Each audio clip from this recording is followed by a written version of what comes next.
So ngayong araw nga guys ay mangunguha tayo ng isda dito sa sapa, ilog, suba, dagat, ano ba to, tubig. Dahil wala tayong pang-ulam sa bahay, patay. Ang tubig natin dito ay hindi malinaw dahil ito ay malubog dahil sa kasagsagan ng ulan dito sa bukid, Cagayan. Kung mapapansin nyo nga dyan sa video guys ay sobrang lakas ng tubig ng alon ng baha. Kasi tignan nyo naman nag-aalon-alon ang tubig na baha dito sa aming tubig. Sa lugar nga na to guys ay napakaraming rock, bato at stone, jackstone. Sa lakas nga ng tubig ay napasabi ako. Grabe. Panoorin nyo na lang hanggang huli ang video na to guys para malaman nyo kung gaano karami ang may nakuha. Tignan nyo naman yung tubig dito guys. Oy, sobrang lakas man guys. Oy, onggoy. Pinsan ko nga yung kasama ko dyan guys dahil siya ay anak ng kanyang ama at ina at ang kanyang ama ay kapatid ng aking ina. Pinsan nga ne! Dito guys ay nakalimutan kong i-landscape ang aking cellphone kaya ito ay na-landslide. Ay na-landscape. Ano ba yan? Ang ibig kong sabihin ay na-portrait. Ang dami ko nang sinasabi. Bilangin na nga lang natin kung ilang yung nakuha namin. 1 sa 1. 2 sa 2. 3 sa 3. Tagal. 4 sa 4.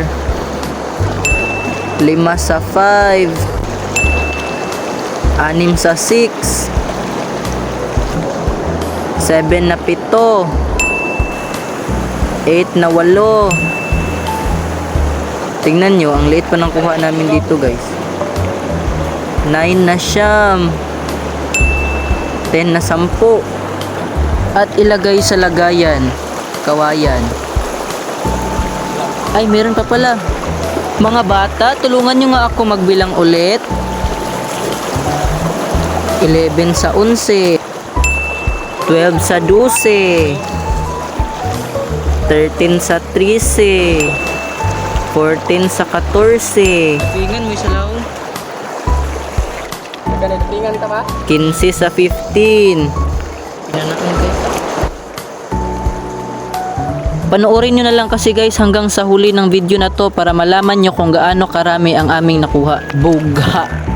Paalala lang guys, ang aming ginamit na panghuli ng isda hindi ito delikado lalo na sa ibang isda na hindi nakuha.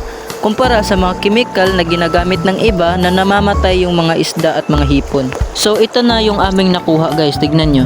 Enjoy the moment, don't rush the day. Let your heart dance, close your worries straight. Close your eyes, feel the breeze. In the stillness, find your peace. Enjoy the moment, hold it tight. Like stars are shining, the quiet night. Let laughter